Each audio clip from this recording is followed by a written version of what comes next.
Maliya Hatina police પરિવાર દ્વારા દશેરા નિમિત્તે હવન અને શસ્ત્ર પૂજનનું ભવ્ય આયોજન કરવામાં આવ્યું। પોલીસ પરિવાર દ્વારા દર વર્ષની પરંપરા જાળવી રાખી ખોડિયાર માતાજીએ હવન યોજાયો હતો।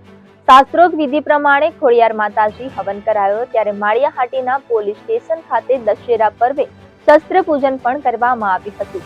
પીઆઈ સહિત સમગ્ર પોલીસ સ્ટાફે શ્રદ્ધા ભાવે શસ્ત્ર પૂજન કર્યું। ધાર્મિક વિધિ વિધાન સાથે આરતી પૂજન અર્ચન કરવામાં આવ્યા હતા। બંને કાર્યક્રમોમાં મોટી સંખ્યામાં પોલીસ પરિવાર ઉપસ્થિત રહ્યો।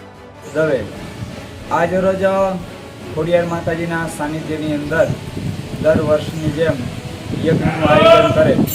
આ યજ્ઞની અંદર પીઆઈ સાહેબ તેમજ પોલીસ સ્ટાફ દ્વારા સામૂહિક બધા દ્વારા માતાજીના સાનિધ્યની અંદર યજ્ઞ કરે અને આ યજ્ઞની અંદર સર્વજનનું કલ્યાણ થાય એ ભાવથી એ વિશ્વાસથી ભગવતી માં ખોડિયાર માતાજીના સાનિધ્યમાં યજ્ઞ કરે।